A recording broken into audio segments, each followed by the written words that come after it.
Welcome back to Rave Culture Cast, your weekly guide to the EDM community, music festivals, and more. I am your host, Emma Capotis. Happy Wednesday, fam. Happy New Year, by the way. This is our first episode of the year, which is really exciting. It's also our wrap up of 2022 at the same time. So this is a big episode. It's one of my favorites to film all year round because it's our annual Best of Dance Music recap. This year, we're doing things a little bit differently because I think this is going on year 3 or 4 of this episode, but I wanted to bring on a special guest who has very in-depth knowledge of music and is going to add a lot to today's conversation. So we have multiple opinions happening.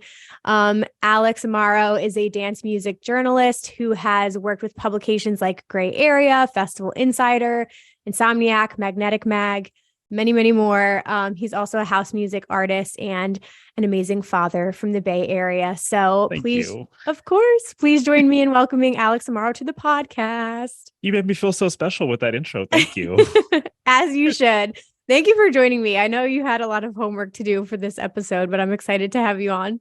It's all good. This is my favorite kind of thing. I could do this for hours, and I know we don't have hours to do this. So I know. I was like, we're going to pack a lot of information, you guys. We're going to be throwing a lot of music recommendations at you today. So like break out your notepad on your phone, everything, jot down some notes as we throw some recommendations at you. But I know you're going to have an honest opinion and hot takes, which is why I appreciate you. So I'm excited. And just because we're both house music fans, guys, we are going to still talk about all of the genres. Okay. So we're only a little bit biased. Yes. Just a little tiny bit. There's some other stuff on there kind of. There were some big moments in dance music this year for sure. And I did want to, before we like dive into our categories, and I'm going to break it down for you guys how we're going to do this episode. In general, I know a lot happened this year, but if you could sum up your feelings about dance music this year, how did you feel about everything that came out? I think in terms of music, it was a fantastic year. A lot of artists came out swinging. A lot of new artists came out. A lot of artists I've been watching for the last few years that were just starting to break through, really hit that peak. And there's a lot of like older artists who've been around for a long time that like came back with like new stuff that was really interesting. All in all, in terms of music, I think it was a great year. In terms of like some other stuff, I think it was kind of a dumpster fire, but yeah, I would agree with you on that. That's how it goes. I mean, in terms of like social media and like the social side of dance music, we're feeling a little bit fractured. Yeah. High highs and low lows. Yes. Very high highs and very low lows. Festivals were fantastic. Like 75% of the time. And, all in all, I'd say in terms of being like the first full year back since the pandemic. Right.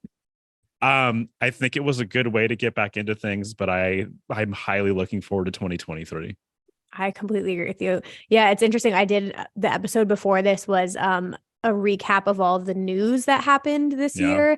And it is interesting to go back because we started January 22 with still like really big festival cancellations and vaccine mandates like just getting lifted on festivals like Coachella. So it's kind of like insane to think that that's how we started our year off, and then everything that came after it. And we got to do a couple festivals together, which was awesome. So no, we came a long way. There was a lot that happened this year. There really was. It was fun though. I mean, I got to do a lot of things this year that, got to go back to Miami, did ARC again, which they were both fantastic. So there's a lot to look forward to in 2023. I'm hoping it's going to be even better year. Yeah. And how are you feeling about your own music too, before we dive into things? Fantastic. I have a bunch of stuff coming out next year. I have hopefully some big remixes dropping that I'm waiting to hear back on. I am making the best music ever that I've ever made in my life. And I'm super excited. I'm super excited to start getting some visibility from some bigger artists too. And in talking to friends and in the industry, everything is just going well. I'm excited. I'm very excited. I'd say awesome. the number one artist to look out for in 2023 is Alex Amaro. Fuck yes. Oh my God. Hell yeah. No, I was going to say, we're seeing big things coming. I know you're playing a bunch of shows and things like that. So yeah, this was definitely a pivotal year. And I'm glad you said too that, because I agree with you that a couple artists who were like coming up this year or had big years last year, like this really pushed them over the edge. I Yeah. have a couple of those types of people on my list, so I'm excited to dive into it. But this is kind of how the episode is going to be broken down. So I'm keeping it similar to what I've done in the past, but we have one thing I want to touch on in the beginning is artists who had the biggest year, which is not necessarily our favorite, but just like we're quickly going to touch on like notable artists, like who clearly like had an incredible year this year. Then we'll go into our top artists, and we've narrowed our list down to 5, which is painful for the two of us to do. Oh my God, yes. Because there's a lot, but we're going to just keep it to top 5. So our top 5 artists, albums, tracks, remixes. I like this one because I'm a big fan of remixes. So remixes, collaborations, and then at the end, some of my favorite categories are new favorites. So this one isn't that they're a new artist or they just came onto the scene. It is that you kind of fell in love with them this year. Like it came onto your radar this year and you're like, how did I live my life without this artist before this year? And then last is artist to watch in 2023, which I know is like a favorite category that we can get very into. But we'll kick it off with artists who had the biggest year. In general, I think we maybe just go back and forth on this, but I think like we can't go anywhere without saying KX5. I don't know if it's K5 or KX5. I feel like I've heard both. KXS, because Deadmau5, the 5 is an S. I just realized this like a week ago. I was like, oh, maybe that's supposed to be an S. I have no idea though. I should ask somebody. That's so true. Wait, I have another name that somebody just mentioned this. It's on my artist to watch. I'll skip it. But do you know the name ISOXO? Have you heard of that artist? Yes. So I watched an interview just to confirm it's pronounced that way. And he said his name was ISOXO. But then one of my friends was like, isn't that In Search of Hugs and Kisses?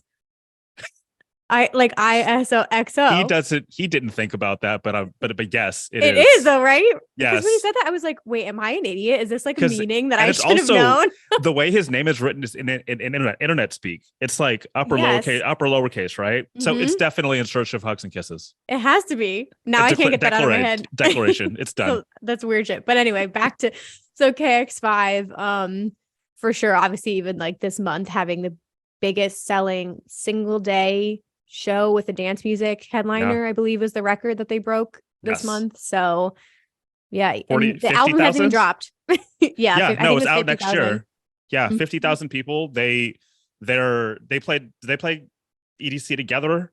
Yes, Vegas was together. Mm-hmm. And they both played separately, but they played together. I mean, like Escape was probably the biggest song of the year. It's not in my list, but they had a huge year and they've been collaborating for so long. I think this is a collaboration, like a collaborative project overall that everybody's kind of been waiting for a long time. I mean, I Remember is one of the greatest dance tracks of all time. And to have that energy like blending out through an entire project together is just absolutely amazing.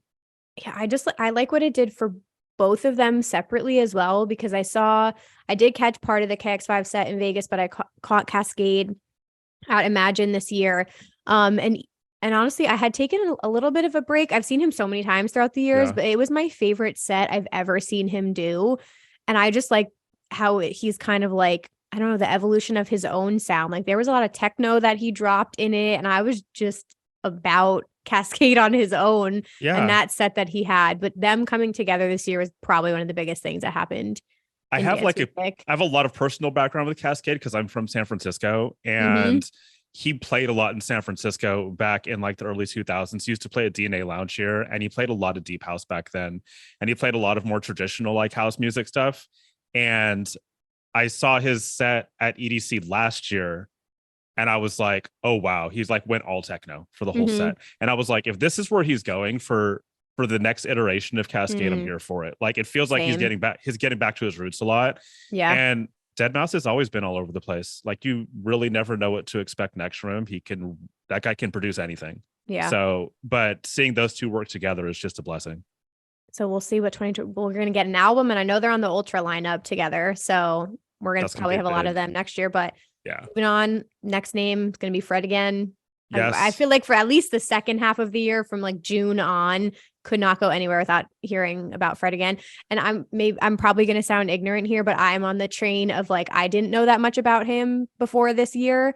But any thoughts on him? Like what were your takeaways about him this year? So I discovered him like late last year, which I even felt like I was late to the conversation on that one. Right. But the guy's just immensely talented. And I will be right up front saying that I don't necessarily feel every single one of his produced songs, but as a performer, he's possibly one of the most talented that we've seen in a long time in dance music. The fact that what he's doing as a performer, the way he chops up samples live on the spot, the fact that he's like, it's a combination live set and DJ set, the fact that he does both so well, and the fact that his produced songs are so thoughtful.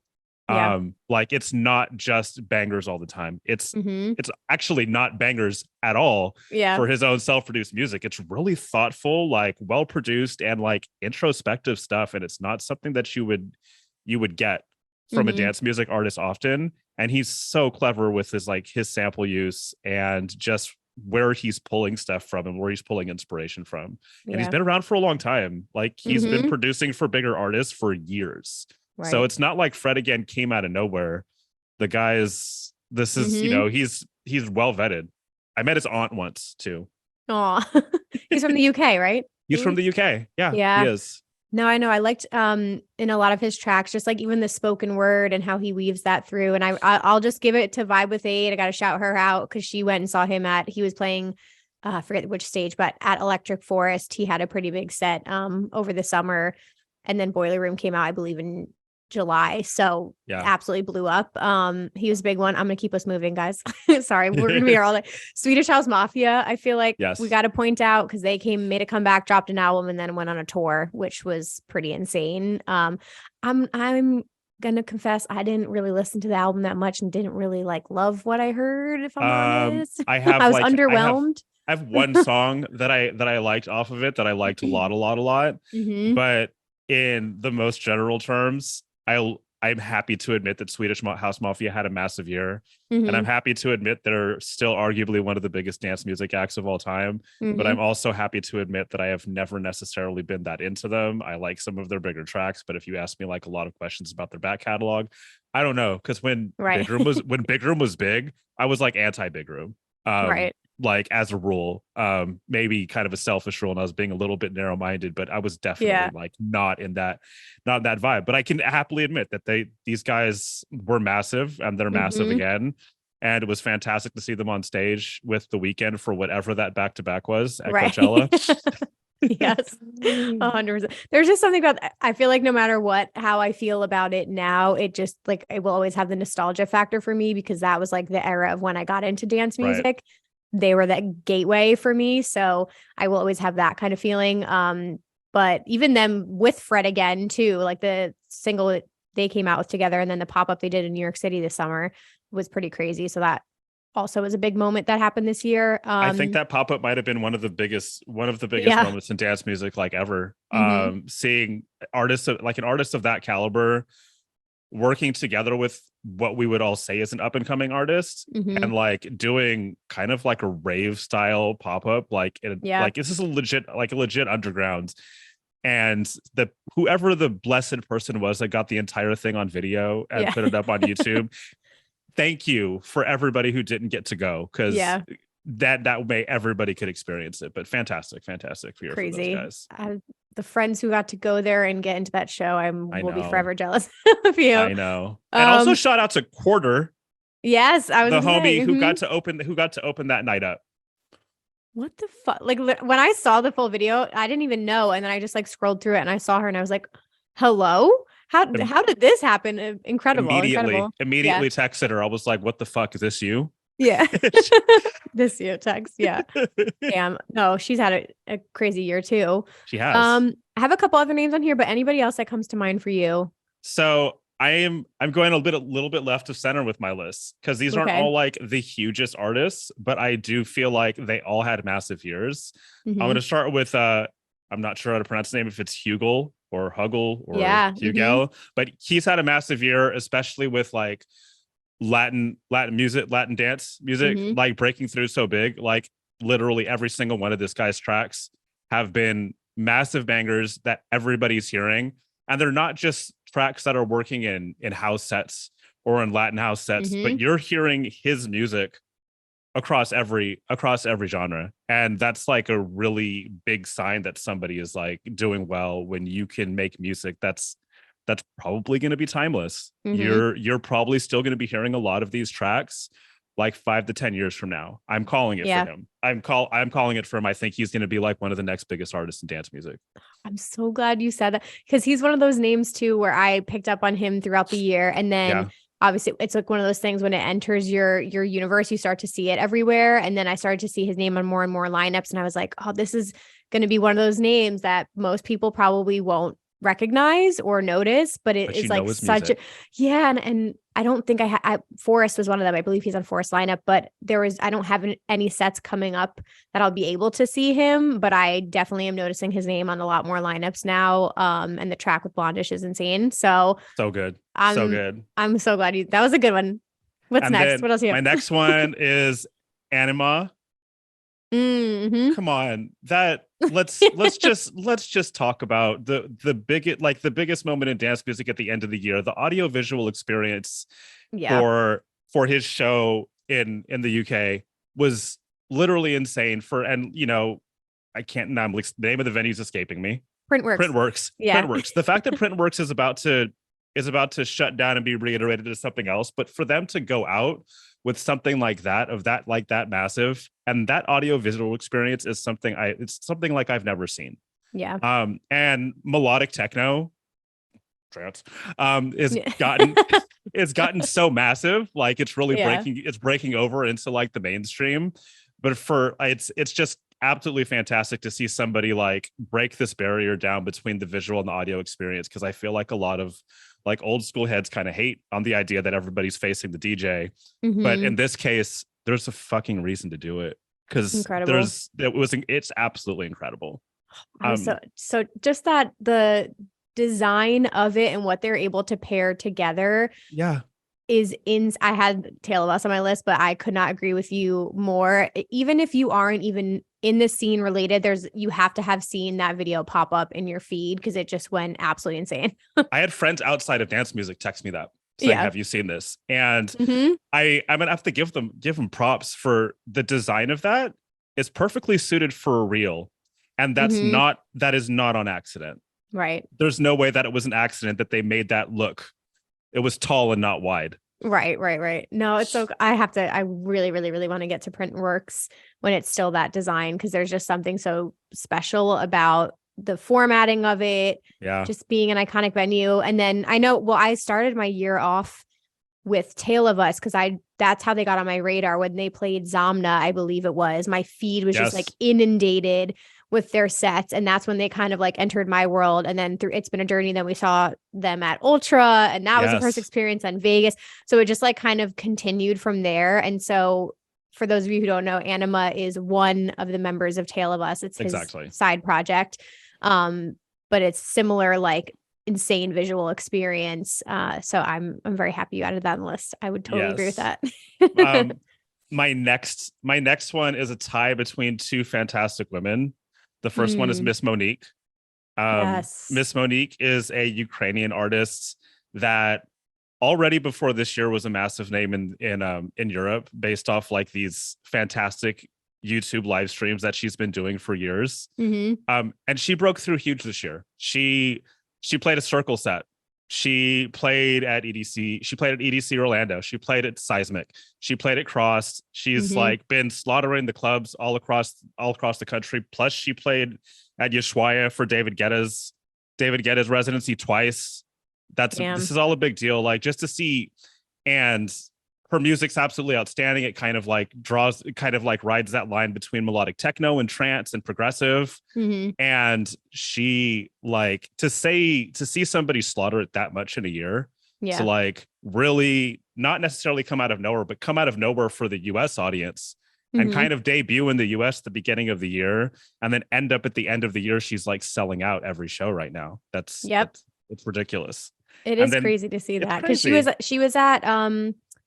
on EDC Orlando's main stage, because I remember it was an earlier set, and I thought the same thing. I haven't had a chance to see a full set from her, but I was like, this is just going to be an even bigger introduction to like you would consider a more mainstream audience at EDC Orlando. So yeah, I'm very, very excited to see. I know a couple friends saw her last night in Austin too. Yeah, and she also did LA. Yep. On Friday. Yeah, on Friday. And That's I am insane. slightly biased. I am going to say I'm slightly biased because Gray Area is involved in a lot of these shows for Yeah. her. But this is the reason I found out about her was through work, and I couldn't have been happier. And then my last one is Honey Love.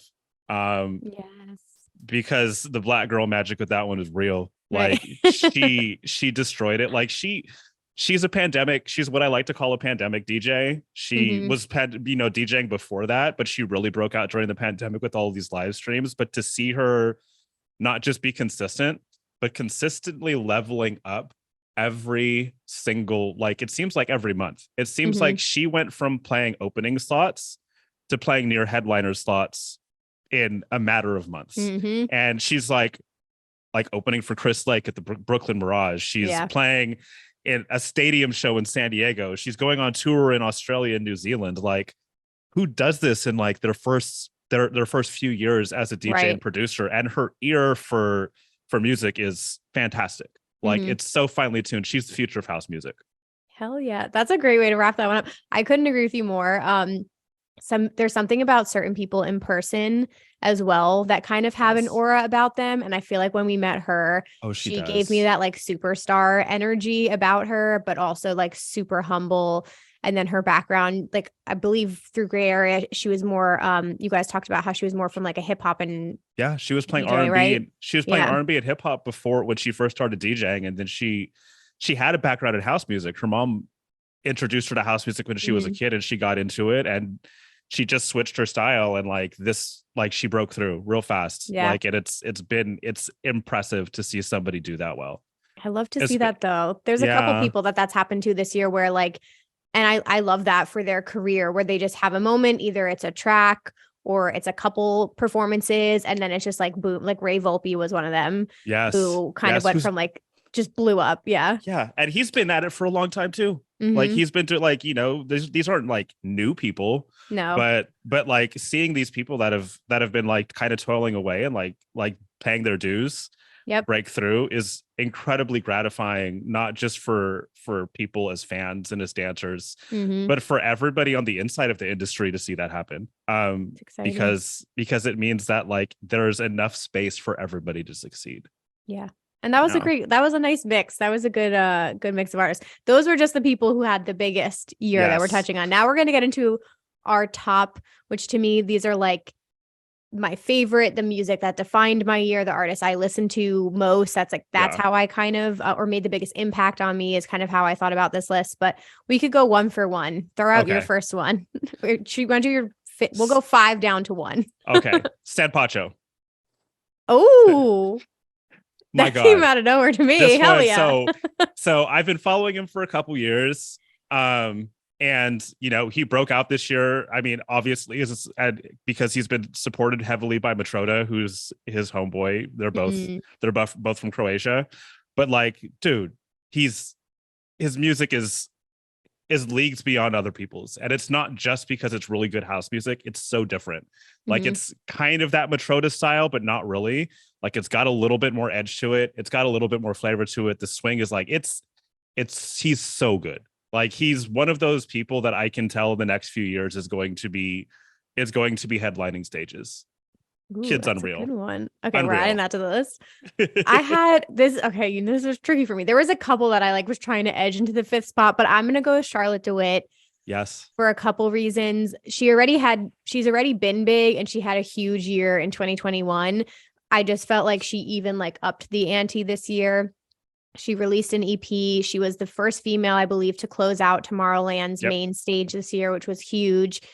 And then for me, every performance I see live is absolutely incredible. Probably one of my favorite moments this entire year was Arc, her playing her set on main stage into Carl Cox after it was like quite literally some of the best 3 hours of music I've ever heard. Yes. It's just relentless to me. I love her style. I just am a big, big fan. And I felt like even just speaking to people, like you can see the energy and excitement when people know that she's on the lineup. So I just feel like universally people love her music and she's absolutely killing it. So I had to have her as my number 5. she's one of my favorite people to watch play.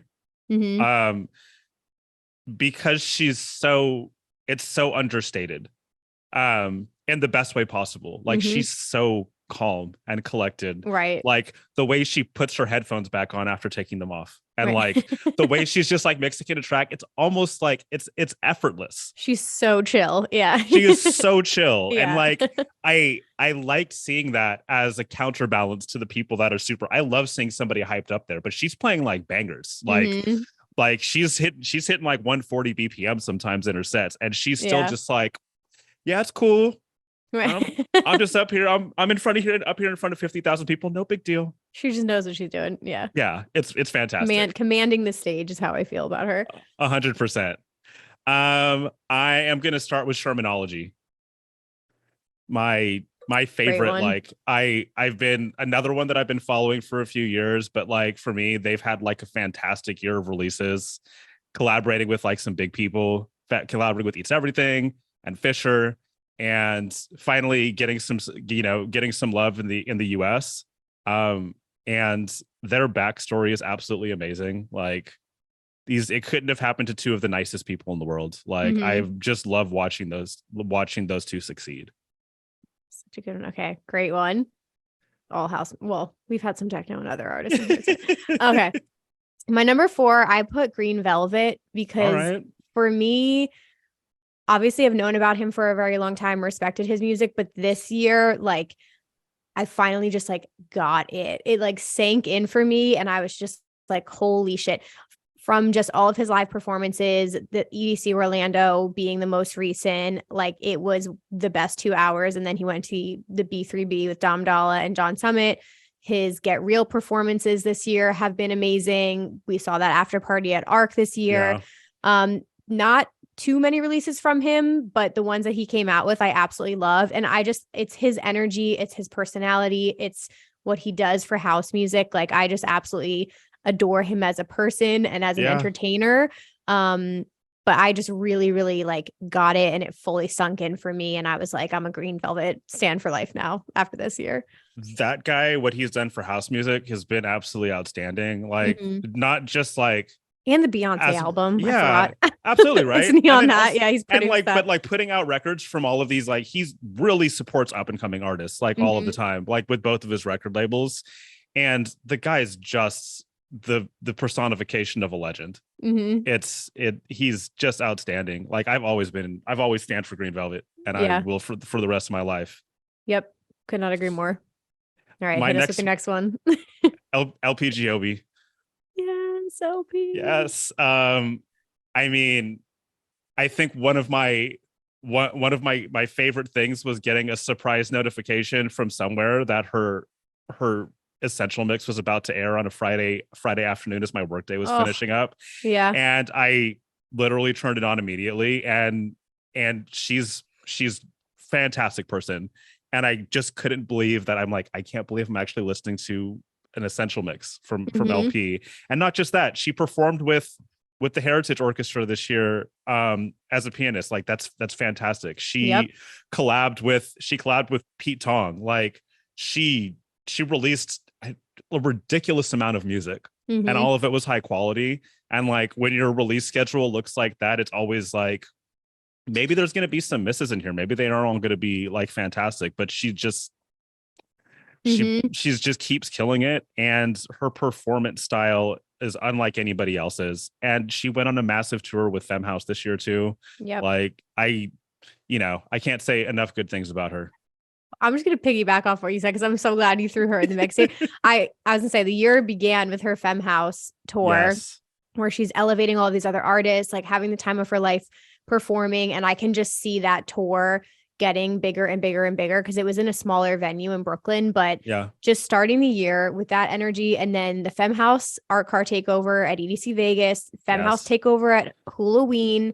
Like this is just the beginning for her and for Femhouse. So seeing like everything she accomplished, I couldn't agree with you. Each post she did where there was like a new accolade or something incredible happening in her life, I was like, she's unstoppable right now. And ending her year with everything happening with Pete Tong was crazy. So yeah, I Yeah, agree I with can't you. imagine too what it's like for her. Like her background is being a concert pianist, and she went to UC Berkeley to study jazz piano, and for her to be able to sit on stage with an orchestra, Yeah.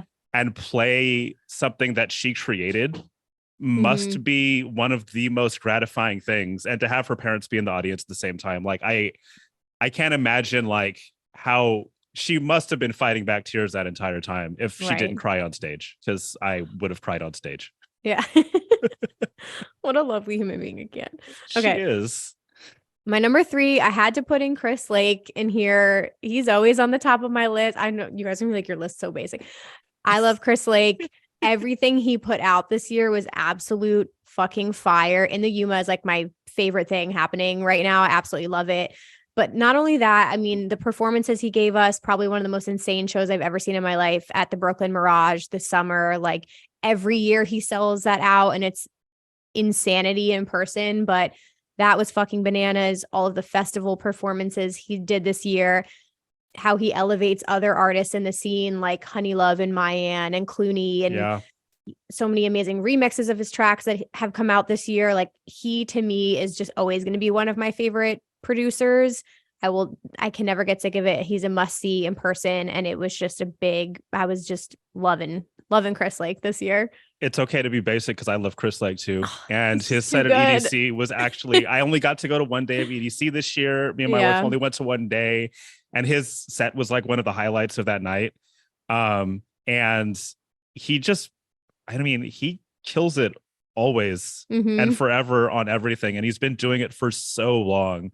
I distinctly remember seeing him for the first time in San Francisco and standing in the crowd with the friend, and my friend turns around. He's like, yeah, this is the night that Chris Lake changed my life. And he just keeps doing that. He just keeps doing that over and over again. And every reinvention of himself just gets better and better. Yep. And couldn't, again, like another, like one of those people that's super humble and really supports the underground and is really interested in like bringing people up.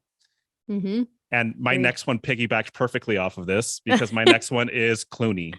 Yes. Okay, good. So a collaborator of Chris Lake's, released a few times on the label, but this guy is just destroying it. Like he's gone from, you know, he's been doing it for a long time too, you know, several years, but like watching him go from like earlier sets to later late night sets and selling out everything that he does and playing on bigger stages in front of bigger crowds and really owning his own lane of house music. This whole minimal bass line kind of like Latin house thing that he's got going on for himself is fantastic. And it's like, this is the future of like where house music is going, and watching him like own that and like legit own it and start his own label.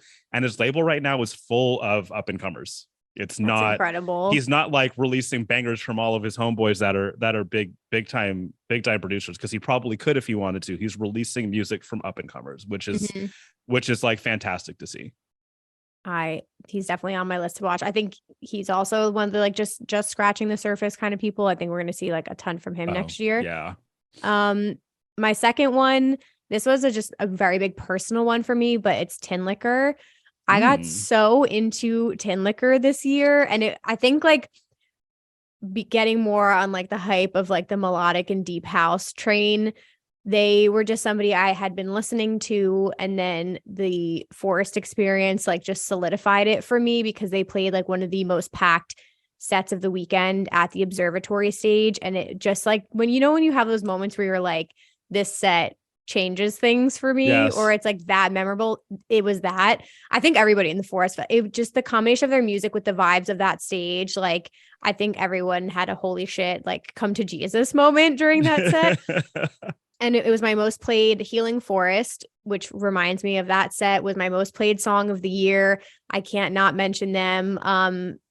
Got to interview one of them at EDC Vegas. They played Vegas. They were definitely doing the festival run. They had an amazing Tomorrowland set that I've binged a million times. But I'm excited to see what they do next year. They're coming to Brooklyn in February. So that's going to be my birthday plans next year. I'm very excited about it. But that was just a personal one for me. Their music resonated with me and is tied to a lot of like really beautiful memories. So I love that. I love that. They're fantastic. And actually my next one is like the perfect transition into that is Gioli and Asia. Yes. Okay, who again, good. similar to Tin Liquor, is just like the melodics are outstanding, Mm-hmm. but their performance style is so different, because when they play live, there's like a piano on stage and they use a hand pan, and there's live singing, and there's something very deep and emotional about what they're doing. And they're also a couple, which Mm-hmm. is they were brought together through their project, which is That's just awesome. beautiful. And I got a chance to interview them as well at ARC, Mm-hmm. and they, they're two fantastic people, and you could tell like they really believe in what they're doing. And their live stream sets on YouTube are, they're circle worthy gorgeous. Like, Yeah. Yeah. performing inside of a volcano, come on, Yeah. guys, stop it. And like their new album is just absolutely outstanding. Mm-hmm. And it's very like super special act. They're another one that's going to be like on the come up for a long time. Agreed. Definitely agree with that. And then my last one to wrap up top artists. Are we surprised, guys? It's Dom Dalla. How can it not be? How could it not be? How can it not be? He's my absolute favorite. His music was like literally the soundtrack of my year. I love what he's doing right now. He's top of his game. He's played some incredible festival performances. He just put out a new mix on YouTube that he filmed in Serbia, which is incredibly beautiful. It has a ton of IDs in it. There's a really big one coming up with MK that's going to be out, I think, next year. Yeah, I don't know. I absolutely resonate with his music. He's an incredible human being, like the nicest, most humble dude. And it just was a big year. His music is probably the most played that I've had all year, and it makes me happy. So he has to be my number one. No, that's a good choice. Like, Yeah.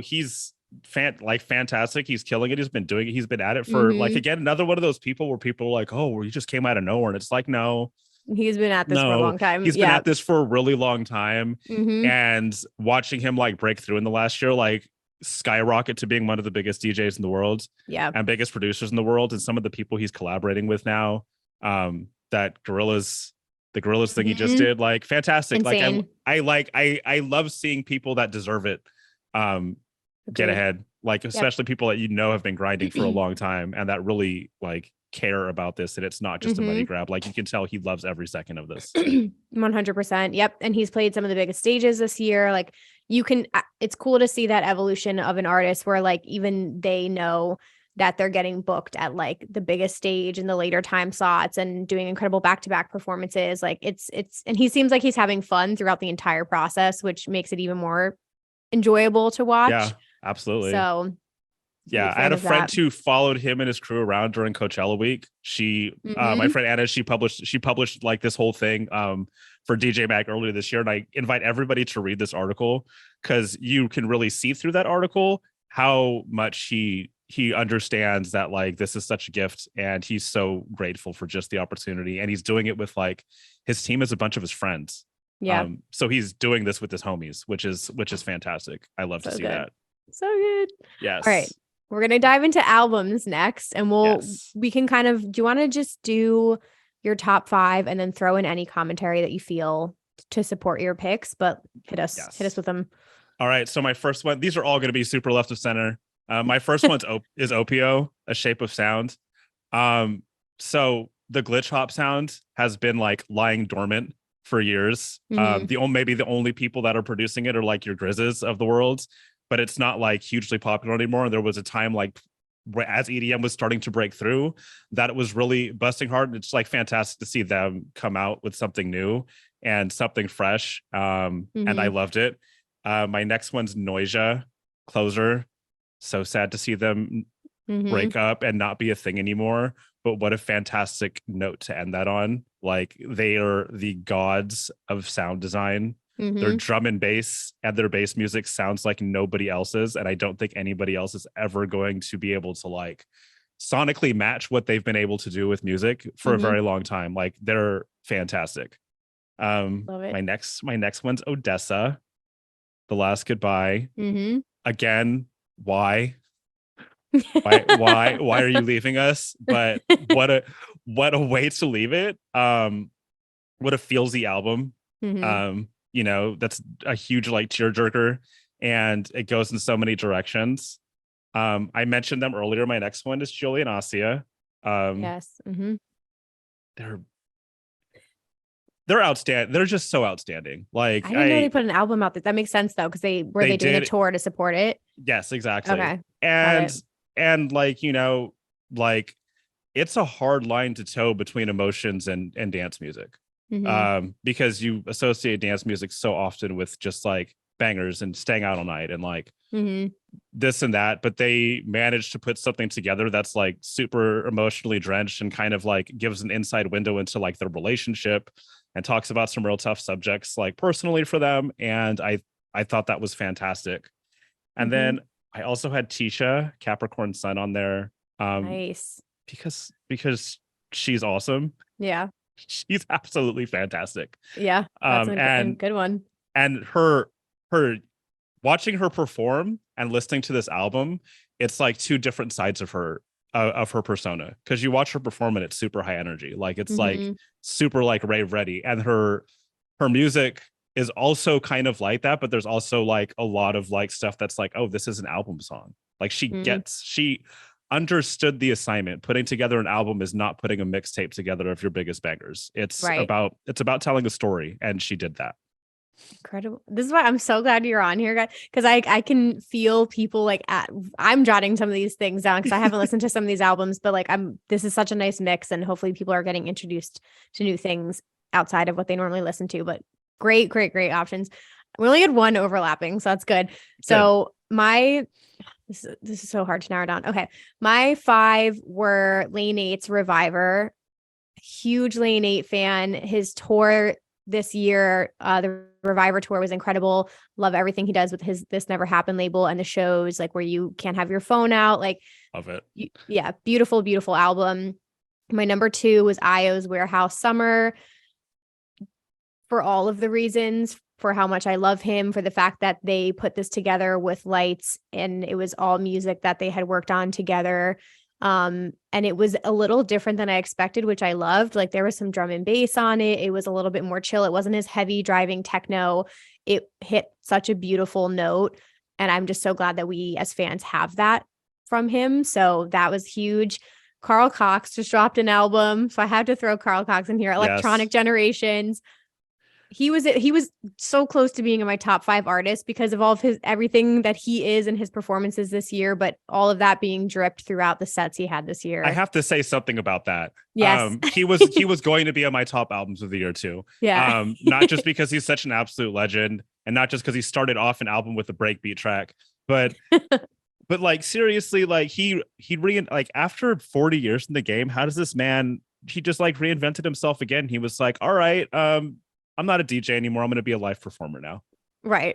Like I'm just going to put a bunch of synths and drum machines and one CDJ on stage. And I'm just going to go off. Like that. Keep it interesting for himself. Right. That set at Ultra was unreal. It was unreal. And every time I've seen Carl Cox, it's been unreal, but like, yeah, you win for this one. No, but see, we got each other. We're piggybacking. I also had Odessa, The Last Goodbye.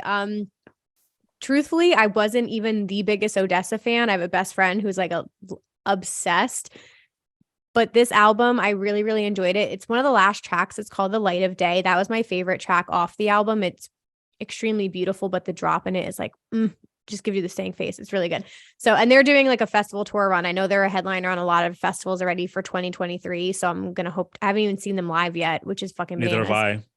Insane. Yeah. So that has to happen. Okay.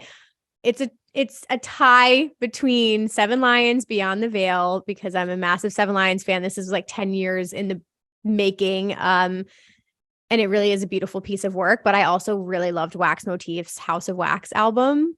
I forgot about this one. How could I not include Waxy on this one? It's so good. That's for both of us. It's just, okay. It hits on so many different notes for him, like all different types of, I know you've spoken to him, but all different, like, he just explores all sides of house music in it. And there's some really, really like bangers on that album as well. Highly encourage you guys to go listen to House He's of Wax. another one too. It's an interesting how that album came together. That's all bits and pieces of stuff he's been sitting around over the years. Yeah, it's crazy. And he was like, I just want to put all this stuff out and just did it. and work with a bunch of like fresh people and like up and comers. Like, yeah, Waxy gets all my love. Yeah, we're about it. Okay, and I'm going to throw out an honorable mention because I have to. More Kismet's Universe album. The fact that Moore's doing this, like just turned 18 years old, puts out this incredible body of work, and you know that they are like orchestrating everything. It's so much their vision, like everything from the visuals to like how everything's composed, like really, really beautiful. So I had to shout out More Kismet for that album too. Couldn't happen to a better person. And to have this much vision at that age, because they've been working on it since for the last 2 years. So that means some of these songs were written by a 16-year-old. Yeah. Just let that sink in. I know. It's fucking bananas. And they're on a tour right now, which is crazy. But okay, I know we have a lot to go, guys. I might have to split this into a part 2, but we're gonna keep it moving. So this next section is our top tracks of the year, and I am gonna play clips of all of these. So maybe we just knock these out because we're gonna have a lot of music. Let's try to go fast. All right. Okay. First one is Tom and Collins and Cumbia Africa, Se Va. Ooh. So good. that the chorus is so good. It's everything about it. It just gives me chills.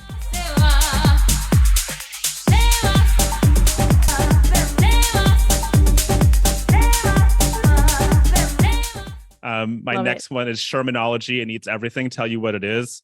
Because who doesn't love a fantastic diva soulful voice over some like knocking house music? Fantastic.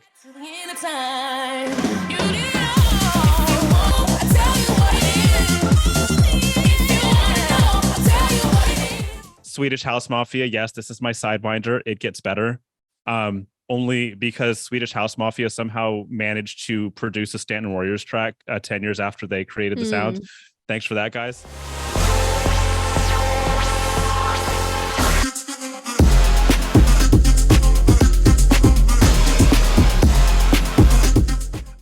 Dom Dalla and Clementine Douglas, Miracle Maker. How you gonna get 90s big rave energy with some fresh and funky, fresh and funky modern tech house? Let's go, dude. Fantastic. Another jam from the Miracle Maker, Wizard of the Word, MC Undertaker.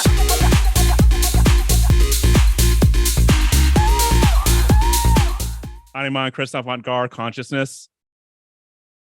Every time I heard that song somewhere live this year, I kind of lost my mind a little bit. It did something to us. Yeah. And it's not just because of our experience at Ultra. It's just, I don't know. There's something about that song that just really gets to me. Sentience of internal, external, or virtual existence.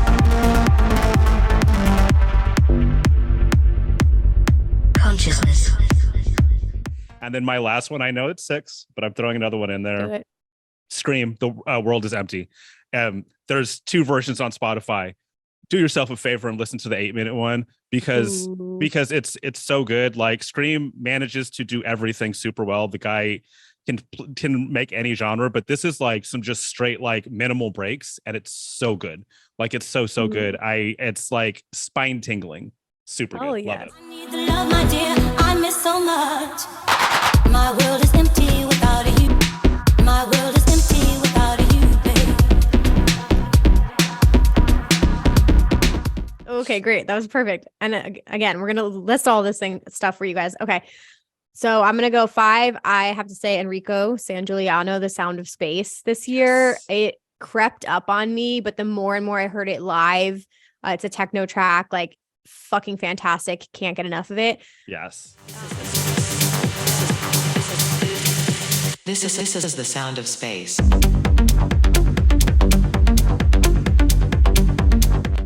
4, it was really hard for me. I'm kind of like in between 2, but I'm going to go with Chris Lorenzo, Mommy.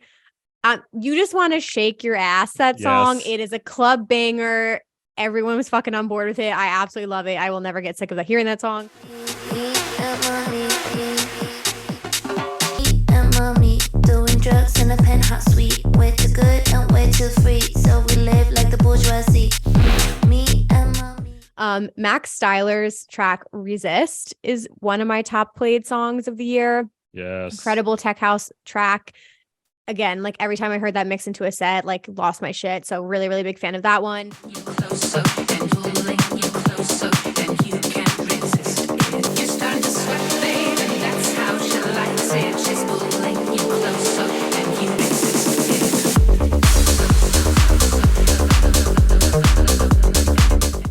then my top two are similar. Tin Liquor's Healing Forest, like I said, but it just was like my biggest track. It was the most played.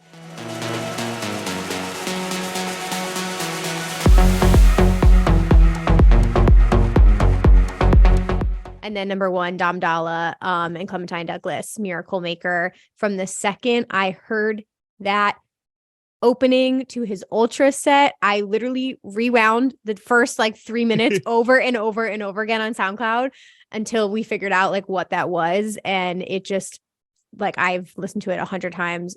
I will never get sick of hearing it. It makes me so happy. That synth and the way it mixes with the vocal, that is like everything that dance music is right now. This is like big 90s rave energy. I love it. Like, it's so good. Lose my shit. I lose my shit. Everyone played it. Like, yeah, like it was fucking all over the place. I don't care. You can play it in every set. Yep. I'm about Just it. do it. I'll stay.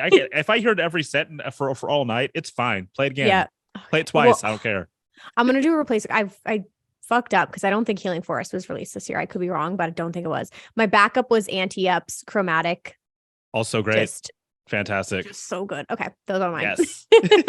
Okay. Moving on to remixes. Yes. I know you felt some type of way about remixes, but it's more so people who are doing like edits, right? Of like throwing in like 90s, 2000s tracks that and I tried to avoid really original. Yeah. I tried to avoid any of those except for, I tried to avoid any of those. Cause like, let's talk about this for a second. Let's just give me 1 second to get on my soapbox. Go for it. Please, tech house producers, stop re-releasing 90s and early 2000 songs, slapping a new beat on it and calling it an original. Call it what it is, please. Because then people just think that vocal came out of nowhere and it's not yours and all you did was find a cool vocal and slap a beat under it. I'm not saying you're a bad producer. I'm saying these songs are dope, but call it what it is. Fair. My Humps is not original. Right. It's fair. It's fair. Hey, whatchamacallit is nominated for a Grammy. Yay. I'm blue. I'm not mad at it. I'm not mad at it, but call it what it is. Fair enough. All right. Hit us with your hot takes. What were your top remixes of the year? Idris Muhammad, Could Heaven Ever Be Like This, Walker and Royce and Chris Lorenzo remix. Ooh, I don't think I know that one. This is like, it's a remix of like of a 70s song, and it's like from Walker and Royce and Chris Lorenzo make some of the like the bangingest tech house and bass house that you'll ever hear, but their remix is like kind of deep house, and it's dreamy, and it's absolutely gorgeous, and it's like as a song, not just a track. It's like one of the best things that I've heard this year. My next one is LF System, Afraid to Feel, Armin van Helden remix, because Armin van Helden is the GOAT, and it's a fantastic like reimagining of a disco house track into something completely different. And there's like a slowdown in the middle of the track, like it slows down like really, really slow and then amps back up. Like, way to keep it interesting, guy. He's never going to do anything wrong in my book. My next one is Chris Lake, Turn Off the Lights, Clooney remix. Great option. Yep. Ooh. I didn't think it would get better than the original because the original is so good, but Clooney managed to like turn that into something completely different. Love it. My next one is Guy Gerber, Bocat, Michael Beebe remix, because it's weird.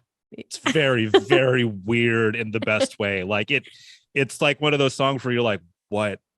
Dude, were you high when you did this, bro? Because it seems like you might have like done this on so funny. The day after the acid trip.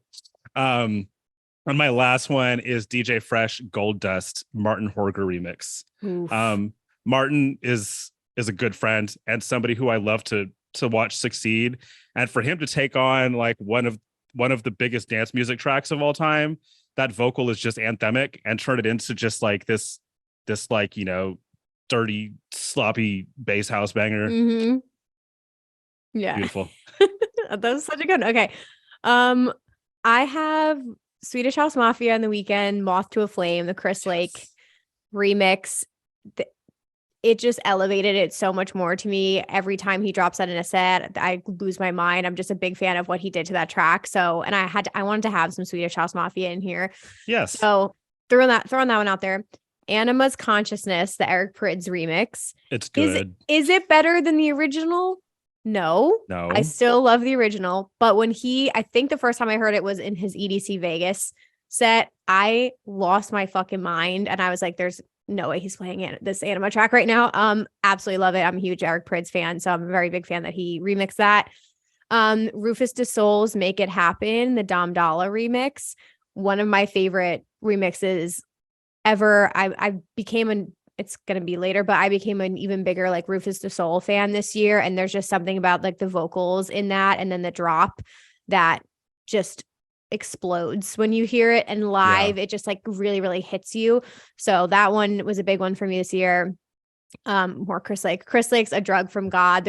Is it Rebuke? Is that how you say his name? I think it's yes, Rebuke. it's Rebuke. I don't know. The Rebuke remix that came out towards the later end of the year. But I there's just something about him that's super special too. And I feel like he came out with a ton this year. He's not on my list too much, but a lot of what Rebuke did this year I thought was really special. So I wanted to throw him in the mix. He's fantastic. And he did, there's a live stream of him and I had it in my head. There's a really good live stream of him from this year. That guy's going to be, he's another one that's going to be on top next year. Like he's really like, watch out for him. Totally agree. And then I got to say the KX5 Escape John Summit remix. I love it so much. And it's one of those things where like I've seen him a million times this year, but the track on its own, I think obviously we talked about it being such a big track this year, but what he mixed it in, it just gives me like euphoric, feel good kind of vibes. And yeah, it just makes me a basic bitch and I kind of love it. It's okay. There's nothing wrong with that. Like I got to say the John Summit remix, not that the original is not big, but it's like almost at the level of the original. Yeah. Like really elevated it, but took it in his own direction where you can hear him in that. Like it's clearly him that hit. Like you heard, even if you heard somebody else playing that and you didn't know what it was, you'd be like, oh yeah, this is John Summit tune. And what was really cool this summer is at the Electric Forest Renegade set when they did the John Summit back-to-back Subtronics. They both played their Escape remixes back-to-back, which was really fun. So John Summit went first and everyone like lost their minds, and then it went into Subtronics edit. So that was also like really fun to hear the two different ones that they did. But they complemented each other super well. So that was a fun moment. But yeah, also has a lot of memories tied to that song. So those are all my remixes for the year. Nice list. This is good. You got I love this is what I mean. You have some deep cuts, which I'm about. Collaborations. I love this category because I don't know. I just think there's some interesting collaborations that happened this year, some that made a lot of sense and some that kind of felt like they came out of nowhere. But let's hear them. Who are your top 5 collaborations of the year? Will Clark and Terminology Searching. Will Clark famously left the worlds of house music. And Terminology is famously part of the world of house music, but hearing those two together on like what clearly sounds like it's got Will Clark's energy and a little bit of their like flavor. So good. So good. LPGOB and Baklava, Sinner. Thank you for saying it. That girl's voice, it melts. Incredible. It melts my heart. Like it's absolutely outstanding. And she's a fantastic artist, and having her, like, those two are a match made in heaven. I love to see that. Chris Lake and Clooney, Nightmares. Nobody else that I know likes that likes that creepy voice except for me.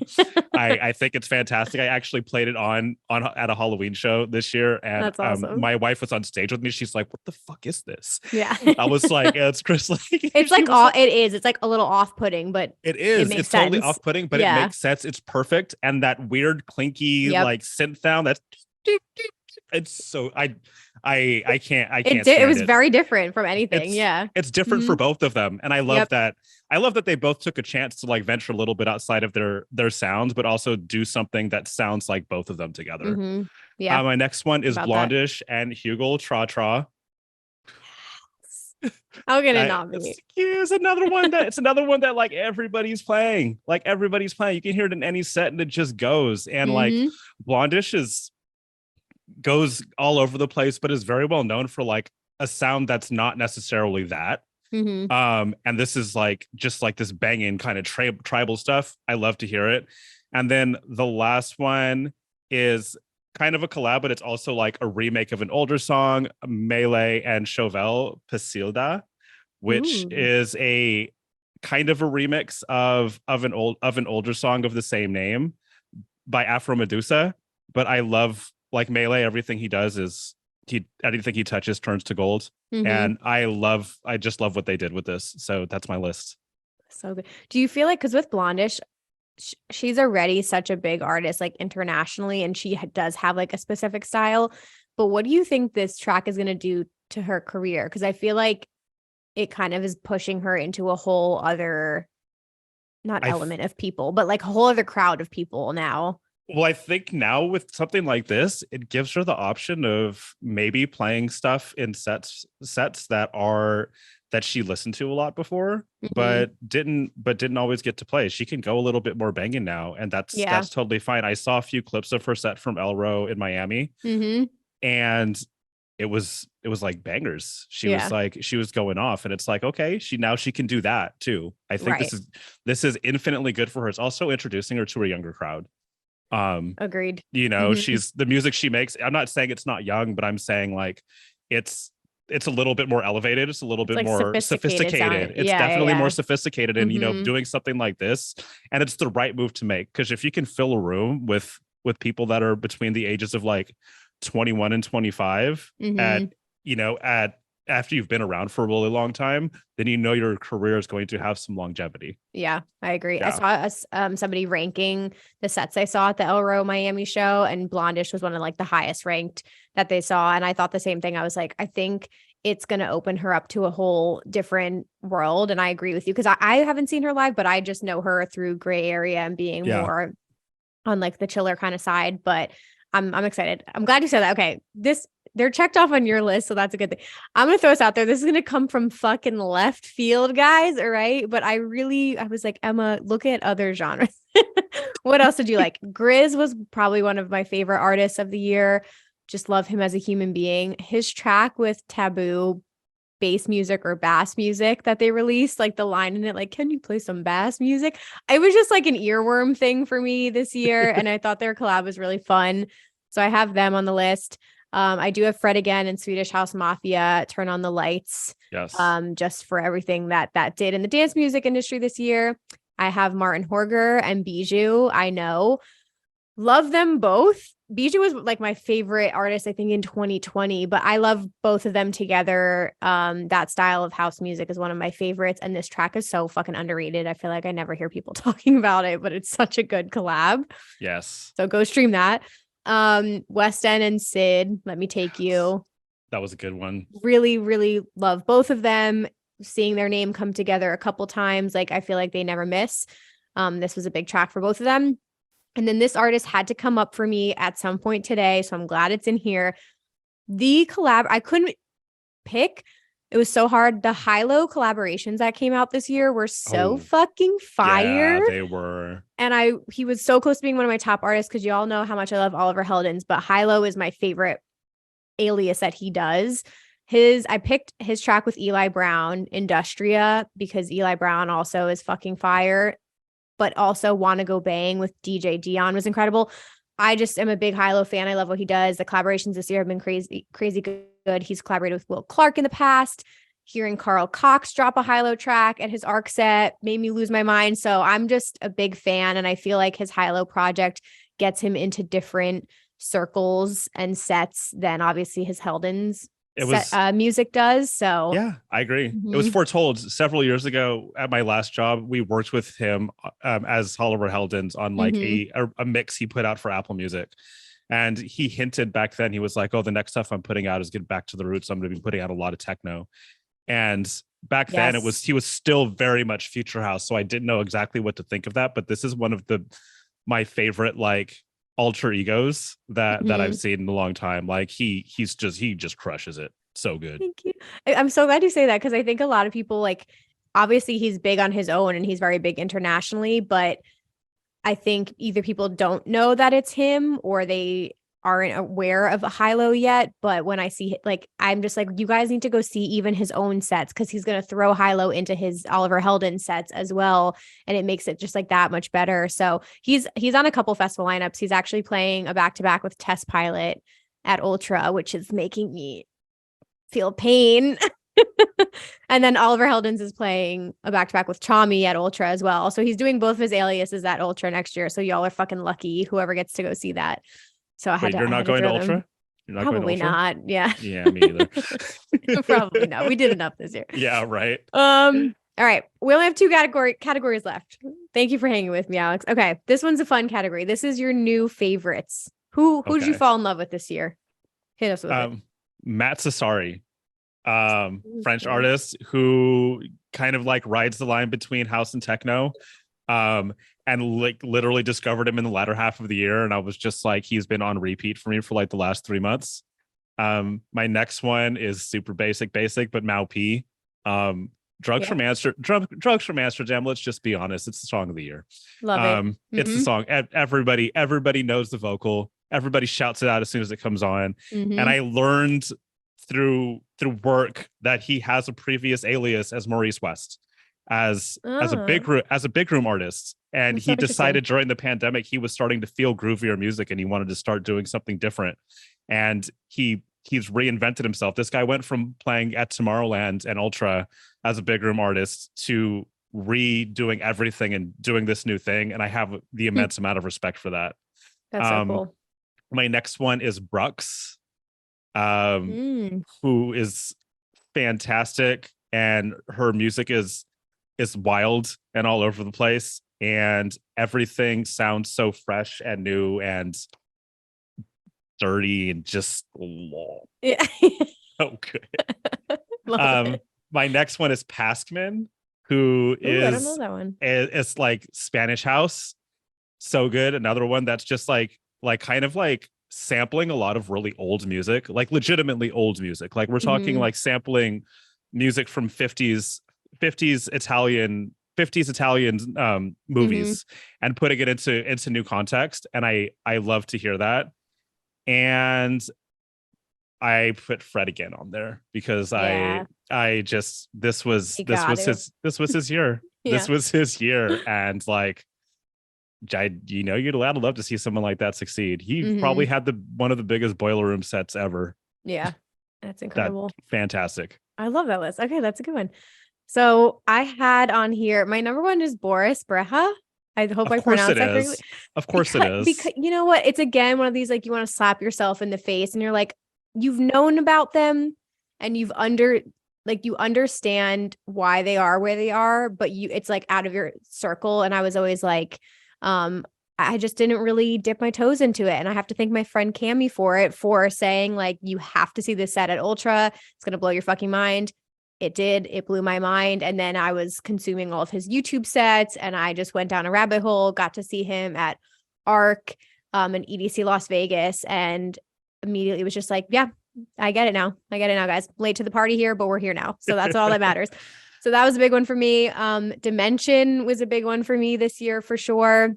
Gotta get some drum and bass in there. Finally got to see him live at EDC Orlando. And it was for the entire group, because a lot of people didn't know about him. Everyone was looking at each other like, what the fuck? Like, who is this guy? And he was incredible. I loved the mix of genres that he played around with. And I'm glad that it's kind of like getting me a little bit more into drum and bass. So Dimension was a big one I fell in love with this year. Azeka is also one of my artists to watch, but she's gonna fucking pop off next year. And she was so much fun to interview at ARC. I loved the set she played at ARC. I loved the after party set, that like sexy house techno sound that she's doing. I think she's nailing it. And then her track, The Other Side, is probably one of my most played tracks in the last few months. So Azeka, fire. Blue Claire, absolutely love Blue Claire. Obviously there's a lot of tech house for me here, but Blue Claire is one of those, like, he's kind of in that circle with like Matroda and a couple of other like tech house artists that are big right now, but he was different from them, but so different. Holy shit. His EP, his track Peanut Butter, like fire. He played one of the best sets of the EDC Orlando weekend. Like that Stereo Boom was packed for him and it was like one of the earlier sets of the night. Like he's absolutely going to blow up next year 100%. So couldn't get enough of him. And then we've already talked about Honey Love. Honey Love was in my 5, so we're gonna shout her out, but I'm gonna say Mayan. I will put Mayan in there, who I Yes. found out through Gray Area, but also went on a journey with her and her music this year from, I think, what was the first one? She opened for Chris Lake at the Brooklyn Mirage this summer. She played, it was the Wednesday of Miami Music Week. We went to Sam Divine's show and Mayan played a set there. That was fantastic. So yeah, she kind of just grew on me throughout the year and I've loved the tracks that she's put out. So I've got my eye on her for next year for sure. I opened for her in San Francisco What? in August, and I am not a person who stays out super late after I've DJ'd because I'm old and I want to go home. Yeah. But I stayed until after 2 a.m. And in San Francisco, most things shut down at 2. This place stayed open till 4. But I watched like a good 3 hours of her set. She's fantastic. And she She's doesn't absolutely speak much amazing. English, right? She I don't barely think. she barely speaks English at all. Actually, so crazy. when I interviewed her, it had to be via email. Yeah, that's nuts. Yeah. She's great. She's fantastic. great. But those are my artists that I fell in love with this year. Now our final category. Artists to watch. Who are the artists to watch in 2023? I don't even know how to go about this because I have literally 30 people on here. So I might have to hop around and just pick some people we didn't mention yet today. That's kind of what I'm gonna do. And I try to throw in some people that are like really, really like on the rise and not a lot of people may have heard of them. But I'm gonna start with Sosa. Sosa's fantastic. So fantastic. I discovered him like halfway through the year and put his SoundCloud on listen through like for the entire day, and then listen to his entire Spotify. And I was like, what? How did I miss this for this long? Yep. But he's about to break through. Martin Horger, again, like Martin Horger's been around for well over a decade, y'all. This is not a new artist. He's making breaks before this, but he's about to break through. And I can't tell you what I know, but there's some massive things coming for him into 2023. Shit. Discal, if you heard John Summit's EDC Orlando set, the drum and bass track he played, that was a disco remix. And he's not a drum and bass artist, he's a house artist, but he's fantastic. He's about to break through. He also won the EDC Discovery Project for EDC Vegas this year. Joshua, because Joshua's fantastic. Coco and Breezy are fantastic. All Talk is another like young tech house artist who's about to break through. And then I'm going to go through my last 4 really fast. Lily Palmer, massive, like great techno. Floor Shore, fantastic. Elro resident and is putting out some fantastic music. Aaron Jackson, who is an artist who was breaking big about a few years ago, took a break from music completely, disappeared, and came back this year and is about to completely slaughter the scene. And my last one is Baby Weight, because we love us some Baby Weight. Not only is she a fantastic person and bubbly and absolutely hilarious, but her music is fantastic. Baby Weight's gonna be one. And Baby Weight just dropped a remix of Sinner, which is fantastic. I almost put that on my list here. It's just so fucking good because I love the original, but she did a really amazing remix of it as well. Okay, those are fantastic. I'm going to skip because there are a bunch of people that we've already talked about today. Okay. My number one, I have to go with Disc Freak because you all know them. This is the thing. I feel like they're not going to recognize the name unless like but their track All My Friends was very big last year, and that was like in a lot of artists were dropping that like, oh, my friends still listen to techno. Yes, they're so good. Fucking good. They've put out more of those tracks this year that are like earworms. Most recently, the Psychedelic Girls. Again, this is like if you're in that crowd of like the Dom Doll and John Summit, they've been playing these tracks in their sets as well. So again, you've heard them, but I think like their name is going to be really, really recognizable next year. So Disc Freak is one of them. I had Baby Weight as well. So shout out Baby Weight. I have Kaylina Zanders on here because she's a fantastic human being. She's so good. Love to see her succeed, but I'm just so excited to see her on more lineups. She's an incredible vocalist, but she's also DJing now as well. And I think we're just going to keep seeing like her continue to rise and rise and rise. So anything to say about Kaylina? I know you like her as well. Let's give a shout out to vocalists. We actually at Festival Insider, we did a really wonderful article about the unsung heroes of dance music, which is vocalists who oftentimes are the ones who elevate the tracks to being what they are. We interviewed her for that. And we also interviewed, we interviewed a bunch of other vocalists, but we have to like talk about that. She has made so many tunes what they are. like going as far back as Chris Lake and Matroda's California. Her voice just Insane. envelops a room. Yeah. Like she's like diva voice, and one of the most humble people you'll ever meet. I love her. Yep. Gotta shout her out. Then I'm gonna say ISOXO because I mentioned him in the beginning. Again, I wanted to throw people on here too, because even if I'm not as much in the bass music scene, like I've seen his name thrown around a lot, and my friends who are very into like dubstep, heavy bass music in general, I've seen them get very excited when his name is on a lineup. So that just triggers in my brain, like, okay, this guy is like somebody to like really pay attention to. He definitely is. And so it's exciting to see them get excited about him. And another one that's kind of in that vein. So I have Lizzie Jane on here. I think she's absolutely incredible. She has her own podcast as well, which is awesome to see. So I'm really excited to just see her continue to like grow as an artist, grow as a person. Now with the content she's doing, I think it's very refreshing. So I'm excited to see Lizzie Jane continue to do what she's doing. And then Camino. Have you listened to Camino at all? No. You would love Camino. Okay, so he's also in the tech house scene, and his track Disco Tech was one of my favorites of the year. But he's had releases on like Noizu's label and a couple others. I feel like Camino is going to be another one of the tech house acts that stands out. So I think he played an art car at one of the EDCs. I didn't get to see him, but Camino, add him to your list. Really like him. Added. And then I'm going to throw out Unique. Yes. Unique is throwing Jersey Club out. She's like a singer and a rapper and DJ, and we got to give it up to the Jersey power. So Unique is a big one. Finally the Jersey girl comes out in you. I knew it. Yes. I knew it. I knew it was in there. She's a fucking badass, and I think she is such a fresh take. And other than like 4B, I don't know too many people doing like the Jersey Club sound. So and what I love about this is that for a lot of dance music fans, Jersey Club is being attributed to a lot of become attributed to a lot of white artists because they've toyed with it, and that's their only reference point for it. But Jersey Club is a very black genre, and for her to come out, especially, she's been doing this for forever. She's like she's part of the founding of the genre. So to see her come out and like break out, and she's just owning this shit. Love to see her succeed. Yes. All right, I'm gonna do rapid fire now. I'm not gonna say too much, but obviously Rave Volpe already on the come up.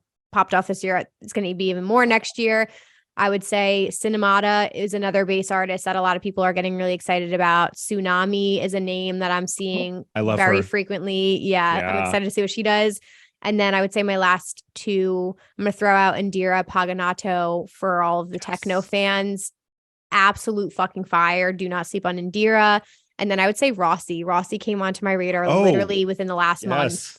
Same. And now she's the type of person that I'm like seeing her name everywhere, and I'm like, cool, I've been living under a rock. But Rossi's fantastic. She's on the Forest lineup, but I think she also just played Ember Shores. That's what I mean. Like, you just exist and you don't know these artists are going on, and then you see their name once, and then you're like, boom, boom, boom, boom, boom. They've been in front of my face this entire time, and I just haven't been paying attention. So I'm not mad at when that happens though, because that just means there's so much good music out there that there's always something brand new to discover.